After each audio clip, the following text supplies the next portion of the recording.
In the small, misty village of Eldaville, nestled between dense forests and towering mountains, whispers of ancient curses were as common as the morning dew. It was here that young Elias lived, a 12-year-old boy unlike any other in the village.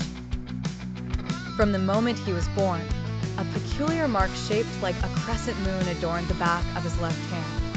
Elders in the village, with their tales of the past, spoke in hushed tones about such markings, suggesting they were signs of a curse. Ignorant of these ominous legends, Elias grew up happily under the watchful eyes of his grandmother, who had raised him after his parents mysteriously vanished. The village children, however, were not as kind-hearted. They taunted Elias, calling him the cursed boy, weaving stories of how he could command the storms and stir the waters. Elias often dismissed these tales but couldn't help but notice how his emotions seemed to influence the world around him.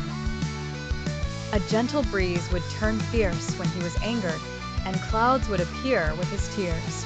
One fateful day, as Elias sat by the riverbank, lost in thought, he met an old wanderer.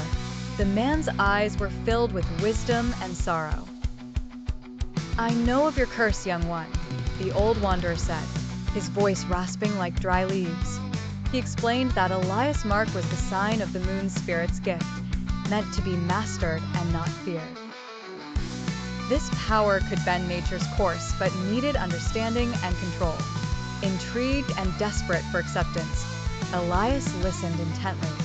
The wanderer guided him into the forest, where, under ancient trees, Elias began his training. Hours turned into days as Elias learned to channel his emotions and the natural energies around him. Slowly, he discovered the balance between his heart and the world's pulse. When Elias returned to the village, once frightened faces watched him with awe rather than fear. His first act was to bring calm to a terrible storm that threatened their harvest.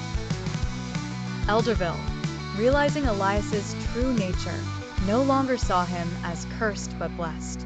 Embracing his newfound abilities, Elias swore to protect his home and its people. Knowing that while his mark signified a curse to some, it was, in truth, a bond with the mysteries of the earth. He was no longer just a boy branded by fate.